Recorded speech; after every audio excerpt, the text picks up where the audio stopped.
Priorities for freight companies coping with crisis. John Garden is Vice President of Freight and Logistics with Mastercard. Hi, John. Hi, Bob. Thanks for having me. Thanks for joining me. I appreciate it. Appreciate if you would just outline for me what you feel are the major challenges that you think the global pandemic has highlighted recently for the freight and logistics sector. Okay, yeah. So I think the first thing I'd say about the pandemic is that obviously it's created an issue and brought, highlighted issues around problems within the global supply chain. But I think the pandemic is probably just one of several shocks that the global supply chain has experienced over the past couple of years.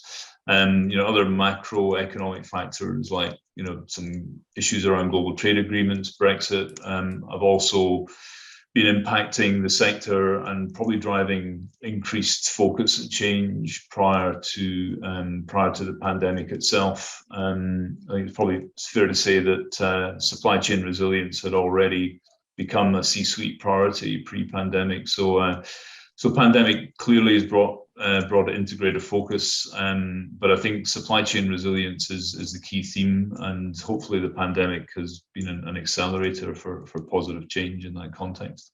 Well, companies are certainly beginning to think about resilience, but what happened as a result of the pandemic and when it showed how supply chains were so easily open to disruption, perhaps suggests that maybe they weren't thinking about it quite enough back then. Indeed, and I think it was certainly on our agenda in terms of some of the trends that we've seen within the industry of late. But you're absolutely right. There's been no shortage of proverbial blood on the floor in terms of the supply chain, and hopefully the industry will take heed and drive the change that's required. Well, let's assume and hope that industry will draw on the lessons of the pandemic and understand what they need to do going forward. I would like your suggestions, though, on what priorities you might see for the sector. Could you outline for what those are in your estimation? Sure. Yeah. I mean, I think the priority and trends are kind of a result of what we've seen within the industry over the years, which the backdrop is really a kind of complex environment, large number of intermediaries, and an industry that's kind of largely offline. And historically, we've seen investments in on-prem legacy systems, and they've in themselves created data silos and expensive systems of record. So the kind of trends that we see driving the changes are firstly automation, and secondly the issue around increasing supply chain resilience, and the third trend that we can talk about is developing ecosystems of trust. Mm-hmm. So yeah, I can talk about these themes in more detail, or well, let's take those one by one. Advancing automation, that can be a pretty vague term. What kinds of automation are you referring to specifically? So overall around automation, we see that there's a lot of data that exists. These legacy systems. One thing that's clear is that there's no shortage of data. Really, the issue has been around an effective means of data orchestration. So the tools that are allowing that to happen, and the emergence of kind of cloud-based systems of records, has made it much more easy to build modern software applications. So these are the kind of factors and trends that we see driving this, and ultimately automation, or hyper automation, as we sometimes refer to it, we see it as continuing to be a big area of investment, just because it's delivering significant value.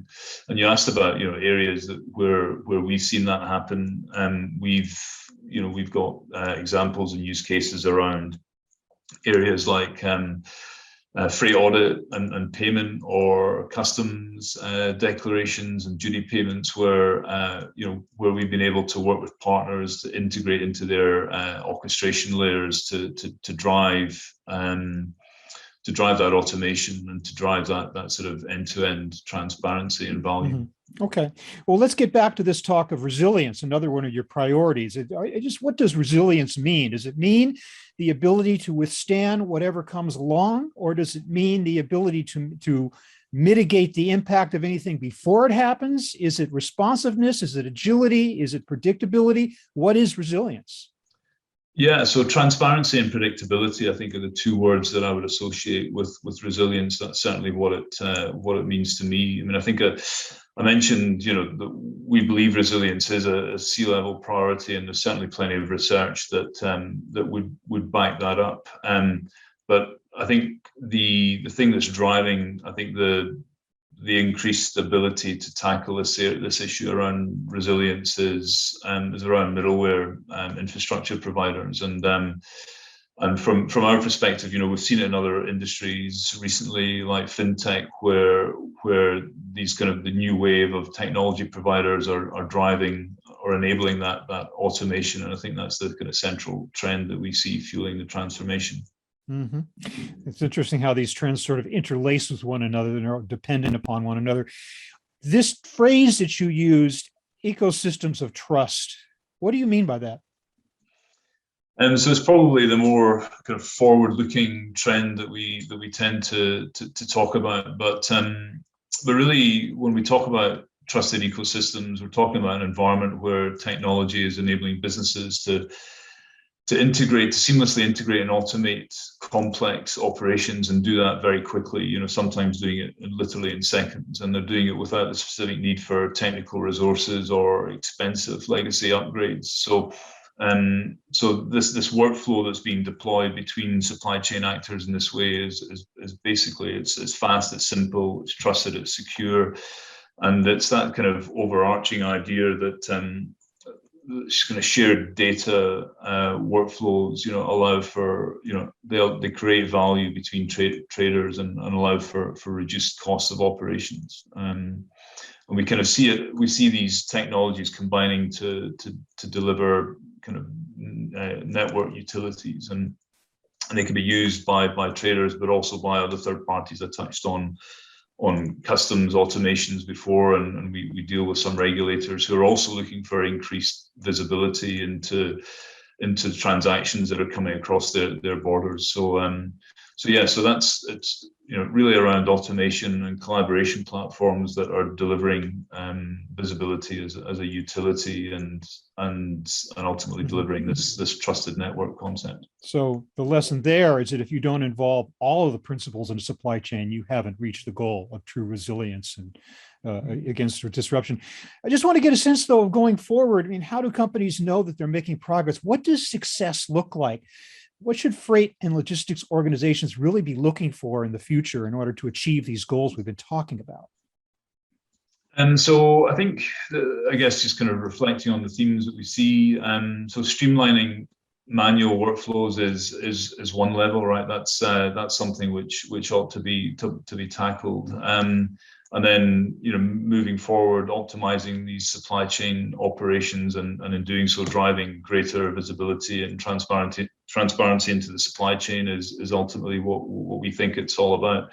Doing it in such a way that is, extending legacy systems of record. So, relatively light touch, low investment programs, protecting these investments, but ultimately delivering significant ROI, which is really what we see as driving the change and the main benefit for investing in these technologies. John Garden of Mastercard, I want to thank you so much for helping us to understand what is the nature of the crisis currently facing freight and logistics companies, and what steps they need to do going forward in order to face that crisis. Thank you very much for your time. Thank you, Paul. Pleasure.